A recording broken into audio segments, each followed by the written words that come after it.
নমস্কার, আমি তরুণ ঘোষ। আমি জানি আপনারা অনেকক্ষণ ধরে অপেক্ষা করছেন। যে রিপোর্টটি আমার হাতে এসছে একটা 21 পাতার রিপোর্ট। তা 21 পাতার এই রিপোর্টে ছত্রে ছত্রে তুলে ধরা হয়েছে মেটিকুলাস ডিজাইনের প্ল্যান, যা জুন মাস থেকে শুরু হয়েছিল। ওয়াকারুজ্জামান তাকে সেনা প্রদান করার পরপরই তারপরেই তিনি জামাত, বিএনপি এবং ছাত্র লিডারদের সঙ্গে বসে বসে আর যত উগ্রবাদী সংগঠনের সঙ্গে বসে বসে এই প্ল্যানটাকে ডিজাইন করেন। এই প্ল্যানটা ডিজাইন করার পর তারপরেতে এই প্ল্যানটা অ্যাপ্রুভালের জন্য পাঠানো হয় ফ্রান্সে ডক্টর মোহাম্মদ ইউনূসের কাছে। ইউনূস তো প্রচুর কোটি টাকা দিয়েছেন। আমি এখানে কারেক্ট ফিগারটা লেখা নেই। এই যে গভর্নমেন্ট রিপোর্ট যেটা আছে, অশোক স্তম্ভ দেখতেই পাচ্ছেন, আমি নামটা দেখাচ্ছি না ইচ্ছা করে। এটা হচ্ছে রিপোর্টটা। এই রিপোর্টের একদম শুরু থেকে শেষ অবধি আপনার বিভিন্ন জায়গায় এখনো পর্যন্ত মার্কিং করতে পেরেছি, এখনো মার্কিং করতে পারিনি। আমি সব তো পড়ছি, এখন যত পড়ছি আমি শিহরিত হয়ে উঠছি যে কিভাবে একটা নিরপরাধী একজন দেশপ্রেমিক প্রধানমন্ত্রীকে এইভাবে দেশান্তরী করা যায়। এই পুরোটা যদি আমি পড়ার পর আগামীকাল থেকে অন্তত আমি যদি 20 মিনিট করেও করি, 5টা পর্ব লেগে যাবে শেষ হতে। এর পেছনে কারা ছিলেন, তাদের নাম ধাম, তারা কত অর্থ দিয়েছেন, কার কার সঙ্গে চক্রান্ত করেছেন, কোথায় টেলিফোন হতো, কোথায় মিটিং হতো, এবং সেটাকে এক্সিকিউট করা হলো 4 তারিখ 5 তারিখে কিভাবে। ওয়াকারুজ্জামান পুলিশকে কি করে ভুল বোঝালেন, পুরোটা। এই যে পুলিশ হত্যা, 3500 পুলিশ হত্যার পেছনে সমস্ত মাথায় যা ছিল সেটা হচ্ছে গিয়ে ওয়াকারুজ্জামান। তার জন্য 3500 পুলিশের কিন্তু প্রাণ দিতে হয়েছে।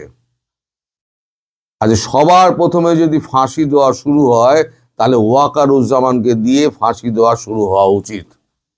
এই রিপোর্ট, যেটা জ্বলন্ত রিপোর্ট আমার হাতে আছে, এই রিপোর্ট যদি আপনারা পড়েন, আপনাদের চক্ষু চড়ক গাছ হয়ে যাবে।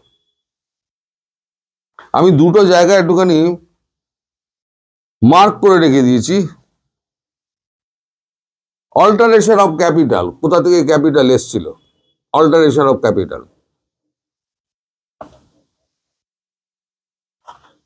একটা জায়গা মার্ক করা আছে ক্যাপিটালাইজেশন অফ প্রফিট, মানে এই যারা ক্যাপিটাল ঢালছে তারা কি প্রফিট পাবে, তাদের কাছে প্রফিটের কোন অংশ গিয়ে পৌঁছাবে।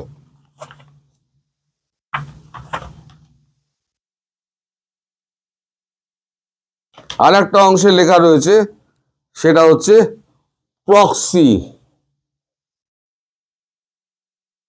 প্রক্সি অর্থাৎ এই প্ল্যানটার পেছনে যারা যারা প্রক্সি ডিজাইন করেছেন, তাদের সমস্ত কিছুই প্রক্সিতে আছে, যারা প্রক্সি করেছিলেন। এখন এই যে এত বড় একটা রিপোর্ট, তার ছত্রে ছত্রে এত এত আপনার করা আছে, কি বলে, তথ্য ঠাসা আছে, সেগুলোকে সমস্ত আমার নোট ডাউন করতে হচ্ছে। এক তো বঙ্গানুবাদ করছি, ঠিক আছে, কারণ আমি তো আর ইংরেজি পড়ে তো আপনাকে ইংরেজি ডকুমেন্টারি করছি না, আমি করছি বাংলা। ফলে এগুলোকে আমায় বাংলায় করে, বাংলায় আমাকে নোট নিয়ে আমায় সমস্ত কিছু বাংলায় করতে হবে। তার জন্য আমাকে একটা দিন টাইম দিতে হবে। আমি কালকে থেকে পর্ব 1 পর্ব 2 করে করে আমি কালকে থেকে শুরু করব এই এক বিরাট মেটিকুলাস ডিজাইন। ওয়াকারুজ্জামানের এন্ট্রি হওয়ার পর ওয়াকারুজ্জামান কি করে এই ঘটনাটি ঘটালেন এবং ইউনূস কি করে এর মধ্যে ঢুকলেন, ছাত্র নেতারা কি করেছিলেন, এই ছাত্র নেতাদের জোগাড় করেছিল কারা, বিএনপির কি যোগাযোগ ছিল, জামাতের কি যোগাযোগ ছিল, এবং জামাত, বিএনপি এবং আপনার এই আরো কিছু উগ্রপন্থী নেতা যারা মুখোশ পরে থাকতেন, তারা রাত্রিবেলাতে এই আপনাদের যে স্বরাষ্ট্রমন্ত্রী ছিলেন তার বাড়িতে বৈঠক করতেন। স্বরাষ্ট্রমন্ত্রী কিন্তু জানতেন না এটা, এই যে চক্রটা হচ্ছে তাকে ভুল বোঝানোর জন্য তাকে ব্যস্ত রাখা হতো রাত্রির 1টা পর্যন্ত।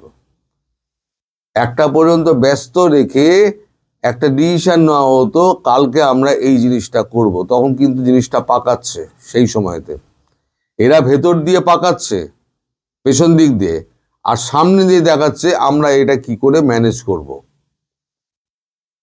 এইভাবে স্বরাষ্ট্রমন্ত্রীকে এইভাবে তাকে এ করা হয়েছে, গুবলেট করে দেওয়া হয়েছে। দিয়ে এবার ভোরবেলা যখন অ্যাকশন যখন হওয়ার কথা, তখন দেখা যাচ্ছে কেউ সকালবেলা ঘুম থেকে উঠতেই পারছে না। এমনভাবে ডিজাইন করে করা হতো যাতে 1টা, 1:30, 2টোর আগে মিটিং শেষ না হয়। তাহলে সেই পুলিশগুলো, সেই আইজি ফাইজি, তারা তো ঘরে যাবে। এনএসআই বলুন, তারপরে তো আপনার ডিজিএফআই বলুন, এই যে ডিজিএফআই এও কিন্তু প্রথমে জানতো না, এনএসআইও প্রথমে জানতো না, পুলিশের কেউ জানতো না। জানতো কে? জানতো ওয়াকারুজ্জামান, বিএনপি, জামাতের আর কয়েকজন সন্ত্রাসবাদী উগ্রপন্থী দল। তারা ওইখানে মুখোশধারী উগ্রপন্থী দল বিভিন্ন আপনার সংগঠনের সঙ্গে তারা মিলেছিল। কখনো 13 দল, কখনো আপনার কি বলে জাতীয় পার্টি, এই সমস্ত মুখোশধারী হয়ে তারা ঢুকেছিল। তারা এই সমস্ত জিনিসটা করতো। ভোরবেলা যখন এক্সিকিউশনের যখন সময় আসতো, তখন দেখা যেত যে জিনিসটা দানাই পাকানো যাচ্ছে না। ফলে যাদেরকে যাদেরকে ধরা হবে বলে মিটিং করা হচ্ছে, তাদেরকে কাউকে গিয়ে সেই বাসায় যখন পুলিশ গিয়ে পৌঁছালো 10টার সময় কি 11টার সময়, তখন তারা যে যার মতো পালিয়ে গেছে। কারণ খবর তো এরাই দিয়ে দিয়েছে যে ভোরবেলার আগে পালিয়ে যাও, পুলিশ রেড করবে। এরাই মন্ত্র দিচ্ছে, এরাই ভাগাচ্ছে, এরাই আবার স্বরাষ্ট্রমন্ত্রীর সামনে প্ল্যান করছে। সব থেকে অভাবনীয় হলো যখন 5 তারিখ, সেই সময় পুলিশ যখন ব্যারিকেড দিচ্ছে, আমি ওই শেষের অংশটুকু পড়ে নিয়েছি বলে আপনাদের বলতে পারছি। পুলিশ যখন ব্যারিকেড দিচ্ছে, সেই সময় সেনাবাহিনী গিয়ে পৌঁছয় ওয়াকারুজ্জামানের নির্দেশে একজন সেনাকর্তা, তার নামও এখানে লেখা আছে, আমি এখন খুঁজে পাবো না এখন এর মধ্যে, কালকে থেকে সমস্ত নাম লিখে রেখে দেবো। তিনি গিয়ে গণভবন থেকে 8 কিলোমিটার দূরে যখন মিছিল, তিনি গিয়ে পুলিশের ব্যারিকেড তুলে দিলেন। এবার ডিটেকটিভ ব্রাঞ্চ তার আইজির নির্দেশে এবার যখন লাস্ট ব্যারিকেডতে যখন কমিশনার নির্দেশে যখন গড়া হলো, তখন বঙ্গভঙ্গ গণভবনের থেকে আর কি 1.5 কিলোমিটার আগে, সেখান থেকে এক পুলিশ অফিসার, তার নামটাও আমি বলে দেবো, সেখান থেকে এক পুলিশ অফিসারকে ওখান থেকে সরিয়ে দেওয়া হলো, বলো তুমি চলে যাও। কে বললো? ওয়াকারুজ্জামানের সেই নিয়োজিত সেই কর্নেল না লেফটেন্যান্ট জেনারেল কেউ একটা হবেন, এখানে লেখা আছে। তো এইটার মধ্যে সেইগুলো সব রয়েছে। শেষ মুহূর্তে যখন মিছিল এগিয়ে আসছে, সেই মিছিলকে রাস্তা করে দেওয়ার জন্য পুলিশ বলল ব্যারিকেড খুলে দাও, এই অশোক স্তম্ভ, ব্যারিকেড খুলে দাও, ব্যারিকেড খুলে দিয়ে ওদেরকে ঢুকতে দাও। সেনাবাহিনী যখন ব্যারিকেড খুলে দিচ্ছে তখন পুলিশ কি করবে? পুলিশ বাধ্য হয়ে সরে গেল।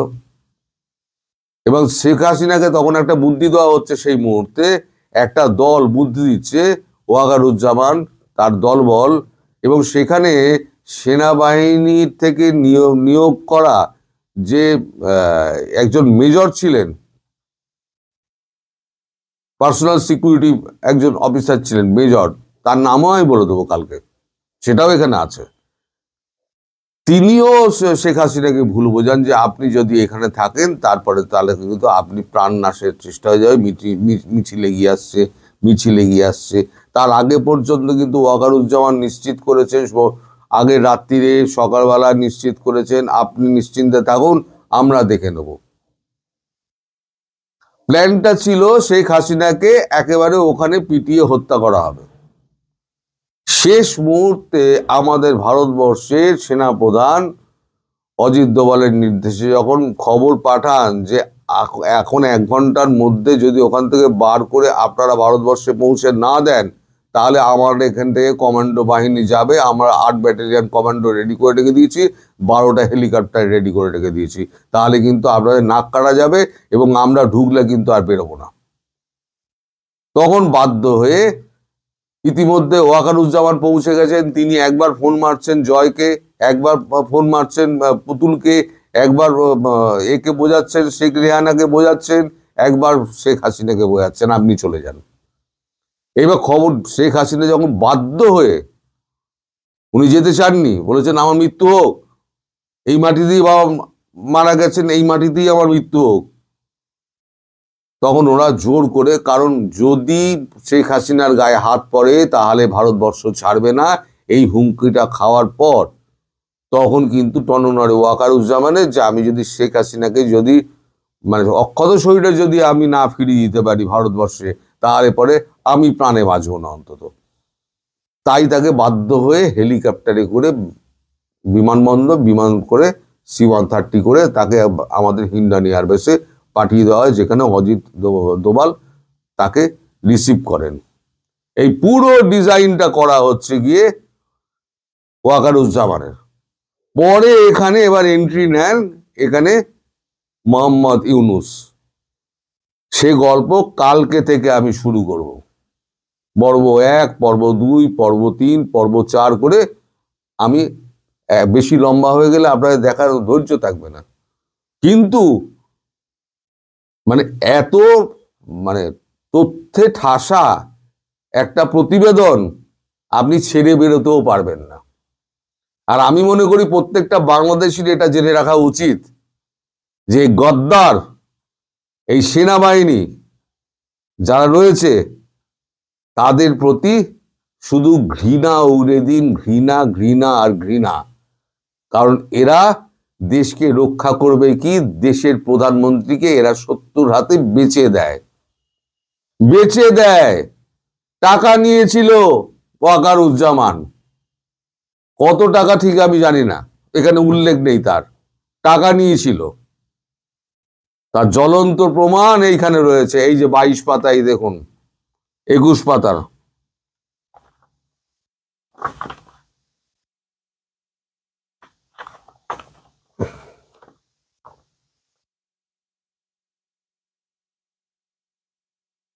একুশ পাতা দেখুন, এটা 20 নম্বর পেজ, এটা 21 পাতায় অব্দি রিপোর্টটা আছে। রিপোর্টের সাইনটা আমি দেখাবো না বলে আমি রিপোর্টের শেষ পাতাটা আপনাদের দেখালাম না, কারণ এটাতে আমি আর তুলে ধরতে পারবো না। আমি যদি অন্য ফোন থেকে এডিট করেও করি, এটা কিন্তু আমি তুলে ধরতে পারবো না, কারণ এটা শত্রুপক্ষের হাতে চলে যাবে। তাহলে ভাবুন, টাকার কাছে দেশের প্রধানমন্ত্রীকে বেচে দিয়েছে ওয়াকারুজ্জামান।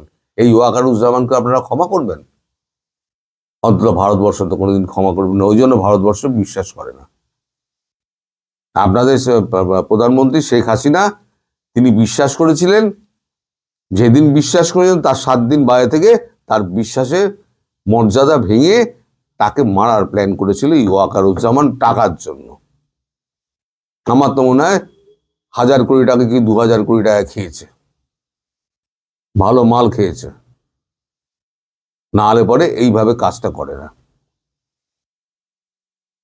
এখন সব গায়ে পইতে দিয়ে এখন আর নামাবলি সরিয়ে সব এখন মানে পুরুতগিরি করছে, সব ফাঁস হয়ে গেছে।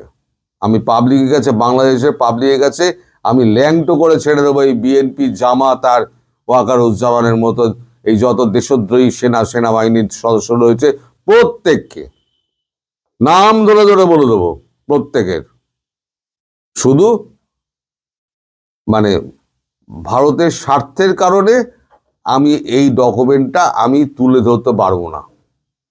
এই ডকুমেন্ট যেটা আছে আমি তুলে ধরতে পারবো না, সেটা ভারতের স্বার্থের বিরুদ্ধে হবে, কিন্তু আমি দেখে বলতে পারবো। ওই কারণে আমি চুপ করেছিলাম, আমি তথ্যটা আসার অপেক্ষায় আমি ছিলাম। আমি বারবার বলতাম না 4 তারিখ থেকে 5 তারিখ হয়ে কি হয়েছে আমার জানা আছে, আমি বলিনি, আমি বলবো না, কারণ আমার কাছে তথ্য ছিল না। কার ভিত্তিতে বলবো? আপনারা বলবেন ওই তো গল্প করছে। এখন আমার কাছে তথ্য এসে গেছে। এই তথ্য সম্বলিত রিপোর্ট যেদিনকে আমি দাখিল করব সেদিন বুঝতে পারবেন যে আপনারা কত বড় গদ্দার দেশে রয়েছেন।